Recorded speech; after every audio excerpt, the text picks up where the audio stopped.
retrouve pour la partie 2 du haul qui est sorti la semaine dernière. Absolument. On n'a pas du tout les mêmes fringues, on est au même endroit et tout va bien. Bref, ce sera un haul cette fois-ci un peu moins horrifique, un peu plus... Comment dire? Tout. Un peu tout et n'importe quoi, mais surtout de n'importe quoi, bien sûr. Mais c'est ça qu'on aime. On va commencer par une... Oula! On va commencer par une trouvaille que j'ai eu l'occasion de découvrir chez quelqu'un qui déménageait. Une petite dame qui m'a laissé rentrer dans son... Alors franchement, petite story time, non je déconne.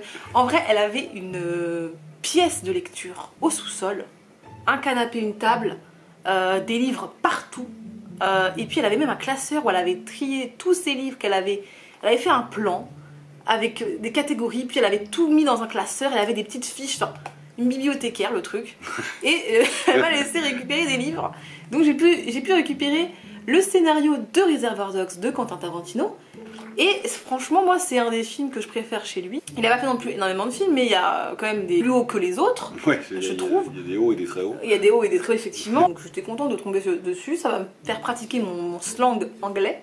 Parce que Bah oui, c'est en il y anglais. a beaucoup de gros mots. Bah bien sûr que c'est en anglais. Ah bah j'en sais rien, moi, tu me dis ça. Bien sûr. Et il y a des petites photos, des petites interviews et tout, franchement. C'est pour ça qu'il coûtait 7 livres 99. Bref, celui-ci, très curieux. 7 livres. Pour un bouquin, c'est drôle. Ensuite, Ah, c'est à moi. c'est à toi. Alors, suite de Doro et Doro, donc voilà, j'ai chopé les tomes 3 et 4. Voilà, je vais pas m'apesantir 107 ans là-dessus, je suis en train de me faire la série. C'est l'autrice aussi de Day Dark qui est sortie récemment. 4 tomes sont déjà sortis et tu as acheté le tome 1. Ça c'est tout récent effectivement, Voilà. alors que bon, Doro et Doro c'est Un peu. vieux, c'est beaucoup plus vieux et fini. Ensuite, je me suis pris... Alors, je sais pas pourquoi, j'étais persuadée que je l'avais.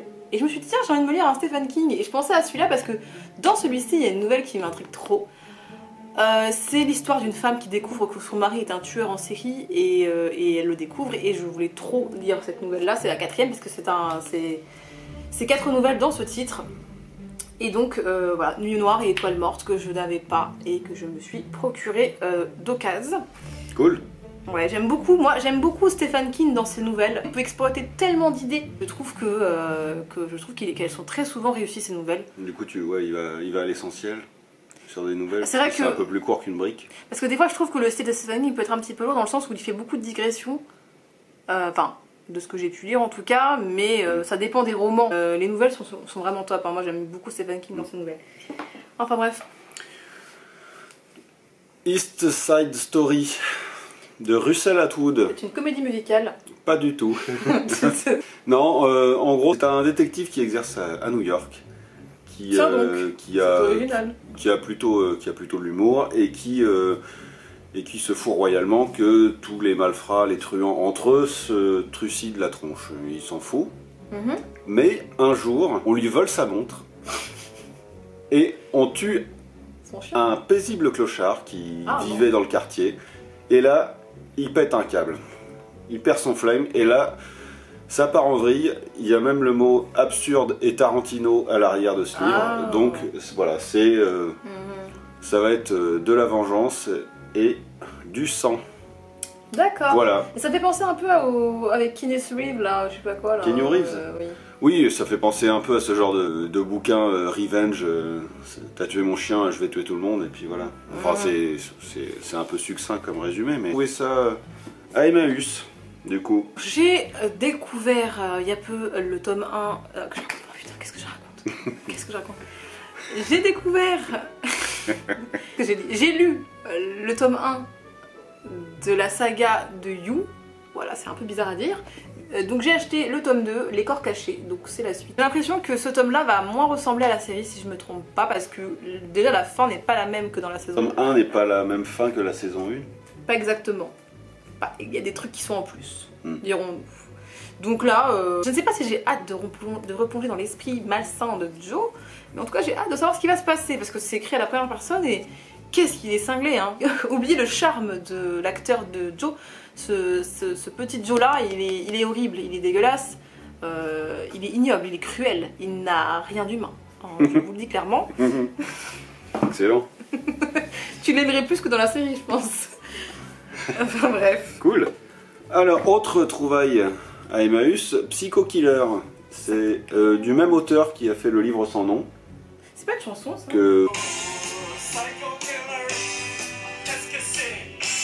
Ça me dit la trouver que Bah oui, c'est dans les films ça.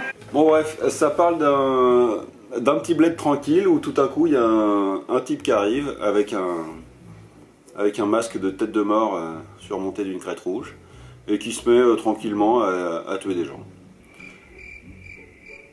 Et donc du coup l'enquête est confiée au FBI et en fait ils se rendent compte que cette série de meurtres a potentiellement un rapport avec un projet secret d'État. Les habitants décident de se faire justice eux-mêmes. C'est un thriller drôle et saignant, bourré de références cinématographiques, des hommages aux séries B et aux films d'horreur. Voilà, donc trouvé aussi par hasard, je sais pas ce que ça vaut mais je suis curieux.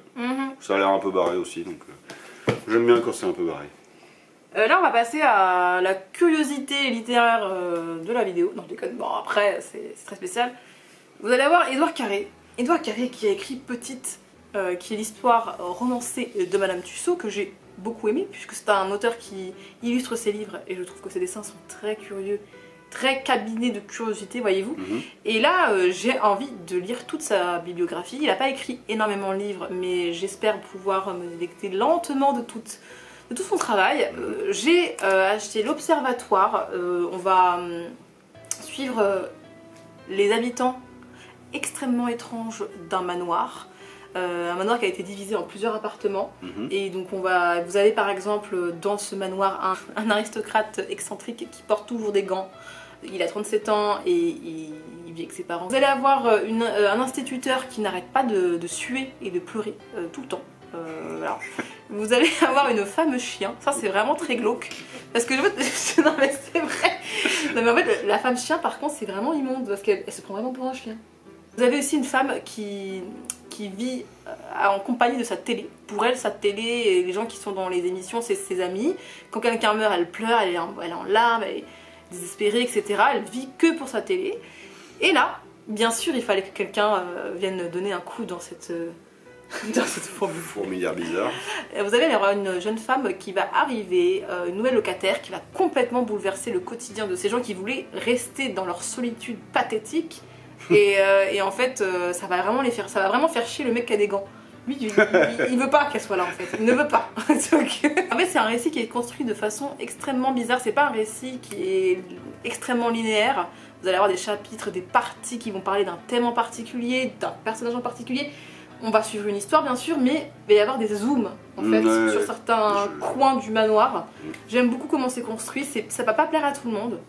Bien évidemment, je pense, sachant que Édouard Carré est aussi un dramaturge, donc je pense qu'il a une vision un peu théâtrale du truc, tu vois. Vous allez avoir aussi une saga que je n'ai pas encore commencé, c'est en 3 tomes, ça se passe à Londres, vous allez avoir un château qui se trouve en plein milieu d'une déchetterie en fait, et vit donc dans ce château une famille. Chacun des membres à la naissance se voit attribuer un objet particulier qui lui suivra toute sa vie, d'accord.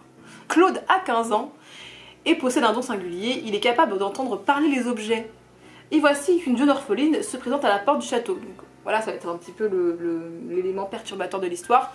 Un nouveau personnage va arriver dans cette famille étrange. Si Édouard Carré était un cinéaste, ce serait Tim Burton. Moi, ça m'a parlé. Les critiques sont très bonnes. Merveilleux, excentrique, philosophique, émouvant, surprenant. Voilà, j'aime beaucoup la couverture et j'ai très hâte de découvrir la suite des écrits de Édouard Carré. Bien. Oh, damn shit. T'es fou. Aïe aïe aïe. C'est bon, tu peux respirer maintenant. L'Homme Rune, le premier tome du cycle des démons. Alors, du coup, comme c'est le tome 1, je n'ai jamais commencé. Je n'ai même jamais lu de Peter V. Brett. C'est un monde dans lequel la nuit, des démons sortent et dévorent les humains. Leur seul moyen de protection, c'est de se cacher derrière des runes magiques.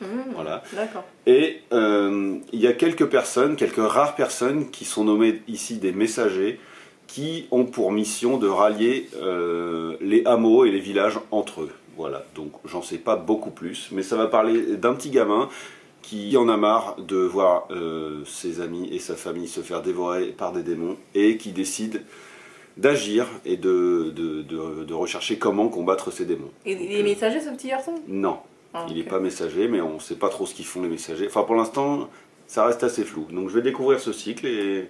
Ça a l'air sympa. Et on va voir. Bon, suivant. C'est à moi? Oui. La femme parfaite.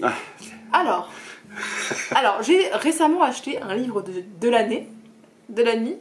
Franchement, on dirait pas les mêmes livres.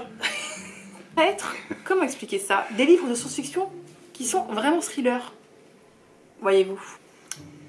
Alors, comment je vais m'en sortir? Ah, t'es dans la merde. Quand Abby se réveille, elle est dans un lit d'hôpital. D'accord. L'homme à son chevet se présente comme son mari. Alors ça, c'est des histoires que j'ai déjà entendues. Ça existe déjà, cette histoire de femme qui se réveille et qui a un homme dans son lit, non pas dans son lit mais devant, et qui lui dit « je suis ton mec, t'as perdu la mémoire ». Ça existe déjà. Mais le détail qui fait la différence, c'est que il y a 5 ans, il lui explique qu'elle a eu un accident grave. Son retour à la vie est miraculeux, car il a fait intervenir, pas la magie, la technologie. Elle devient une compagnon robot, une cobote. Alors, la question qui se pose, c'est est-ce que ce qu'il lui a dit est vrai? Est-ce qu'elle était vraiment sa femme avant? Et est-ce qu'elle a vraiment eu une existence avec lui? Est-ce qu'elle a vraiment eu un enfant avec lui, machin truc? Parce qu'ils ont un enfant. C'est juste un robot, on lui a fait croire que c'était une personne avant. Tu vois ce que je veux dire? Si elle était vraiment la femme de cet homme, etc., qu'est-ce qui s'est passé? Parce que bien sûr, on parle de tragiques événements, mais on ne sait pas. Et je vais juste dire un truc sur la fille d'avant. Là, on est sur une femme qui va emménager dans une maison qui est complètement contrôlée par une IA en fait, et elle découvre que la personne qui était avant elle est morte en fait dans d'étranges circonstances, et donc elle va retrouver des indices de cette personne dans la maison et tout. Alors, La Cité de laiton de Chakraborty, premier tome d'une trilogie, la trilogie de Daevabad, ça s'appelle comme ça, c'est une cité, bref, pas que. En gros, ça se passe au Caire au XVIIIe siècle. C'est l'histoire de Nari, qui est une jeune femme qui vit de larcin, en fait, qui extorque les gens. Et à un moment, par inadvertance, elle invoque un guerrier djinn. Et du coup, va s'en suivre tout un tas de péripéties. C'est de la fantaisie, en fait. C'est de la fantaisie orientale, on va dire ça comme ça, dans un monde, l'Égypte. Au XVIIIe siècle. Il va se passer forcément tout un tas d'aventures, parce que forcément, elle n'y croyait même pas, au djinn, à la magie, etc. Et elle va bien devoir y croire. Leur périple va les conduire dans la fameuse et célèbre cité de Daevabad. Voilà, donc je l'ai fini. Ce premier tome, c'était vraiment super. J'ai hâte de lire la suite. Si les deux autres sont du même acabit, ça va être une trilogie fantastique. Franchement, à conseiller pour tout le monde, enfin les amateurs de fantasy. Moi j'aime beaucoup la fantasy, j'en lis pas mal, mais je n'avais jamais lu de fantasy qui tourne autour du djinn, du monde oriental en général. Je trouve que c'est assez peu commun et c'est vraiment bien fait, donc c'est très cool, c'est très bien. Pour terminer, va passer derrière un speech pareil quoi, incroyable. Je suis tombée sur cette couverture très intrigante, qui est la couverture de Fleur de sang. Ça me faisait penser aux illustrations de Petite, donc un des livres de Édouard Carré, parce que c'est vraiment des dessins anatomiques et de curiosité. En gros, ça se passe dans la ville de Joigny. Vous avez le chef de la ville de Joigny qui a un fils, et ce fils est revenu de la guerre tel un héros, et en rentrant de la guerre, il a rencontré dans les rues de sa ville de Joigny une jeune fille, et il va finir par découvrir que celle-ci est la fille du bourreau. Avant même de découvrir que celle-ci est la fille du bourreau, il tombe éperdument amoureux d'elle, et en gros pour pouvoir sceller leur amour, il décide de l'épouser, mais en l'épousant en fait il doit devenir le bourreau de sa ville, ce qui est un peu la honte absolue, parce que les bourreaux vivent à l'extérieur en fait, c'est un peu des pestiférés. Ils ont, malgré le fait qu'ils travaillent pour leur propre ville, ils sont exclus en fait, ils sont méprisés. On les acclame uniquement quand ils cassent des os, quoi. Sinon pour le reste du temps ils sont pas vraiment très appréciés, hein, ce que je peux comprendre quand même. Et donc on va suivre le parcours de cet homme qui a vraiment entre guillemets tout perdu, son avenir, il aurait pu devenir le chef de la ville, etc. Et il va devoir apprendre les rudiments du métier de bourreau, donc je l'ai commencé, j'ai lu un quart du livre pour l'instant. Donc là il est en train d'apprendre tous les rudiments, donc on a une liste non exhaustive de toutes les choses utilisées par le bourreau. C'est assez fou, j'ai fait des recherches, je suis tombée sur des trucs qui ressemblent à des outils. Donc, concrètement, c'est des outils, hein, pour reboucher un mur, quoi. Je sais pas, c'est très bizarre. C'est un récit d'ambiance, donc pas beaucoup d'action, surtout des faits. On plonge vraiment dans le quotidien d'un bourreau et d'un apprenti, en fait. N'hésitez pas à nous donner votre avis sur ce qu'on a présenté, si vous avez lu ou si vous êtes curieux de lire certains de ces ouvrages, et puis si vous avez des recommandations, comme d'hab, allez-y, hein, pas de problème. Salut!